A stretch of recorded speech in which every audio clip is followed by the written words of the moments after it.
Well, 6:47 is your time, and one way to bring the family together in the kitchen is a freshly baked batch of cookies. Oh, so good. And it's time to head into the kitchen for a visit with Chef Becky this morning. She's going to try out a delicious new cookie recipe on us, and it was good. If you like it, you'll find the recipe online. In the Kitchen, brought to you by Oldfields Appliance and Home Theater.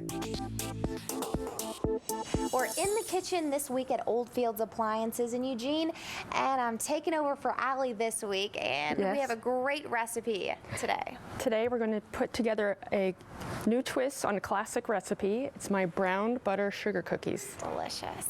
So let's go through the ingredients before we get started.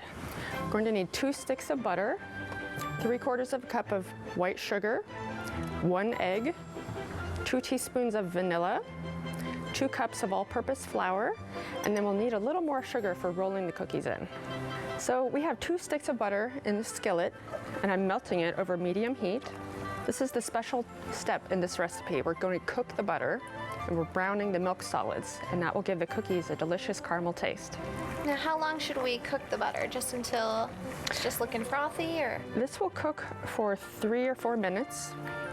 And you need to keep a close eye on it because the butter can burn. So you can see the butter's getting really nice and foamy, and it's starting to change color. You can see it's turned into a nice golden, deep brown color. It smells really nice and nutty. Can you smell that? Okay, it's time to take it off the heat. So our butter's been chilling in the refrigerator for 20 minutes. Now we're going to add the white sugar, 1 egg, 2 teaspoons of vanilla. I need to grab my mixer. So now we're going to blend these ingredients.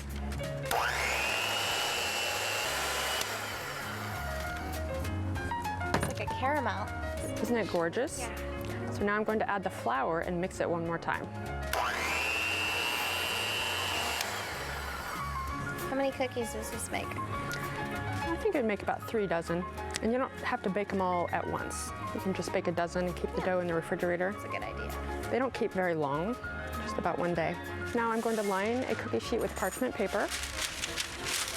So for this step, I like to use an ice cream scooper. If you don't have one of these, you can just make 1-inch balls with your hands. So I'm going to roll it in my hands and then roll it in the sugar and put it on the sheet.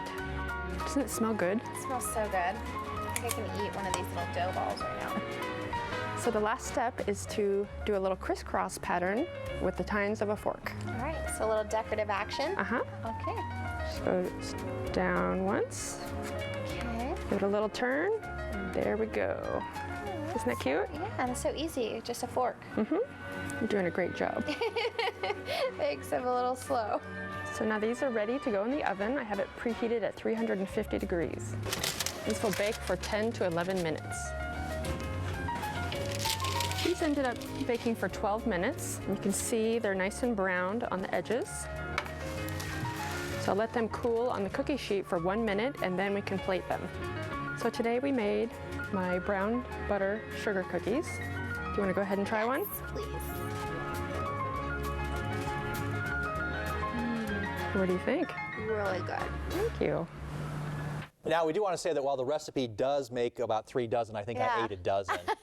I just kept going back for more and more and more. Oh, so they were delicious. And seriously, they did smell. I mean, you had that nice nutty smell of the butter browning. And I've never seen butter brown like that. I actually get to that caramel looking state. Right. I didn't know you could do that. So something good to look. And you can also find Chef Becky on Facebook. Like her page. She's reaching her goal of likes. So go on and help her out. Definitely. Get to that like goal. And get the recipe and try the cookies at home. Good.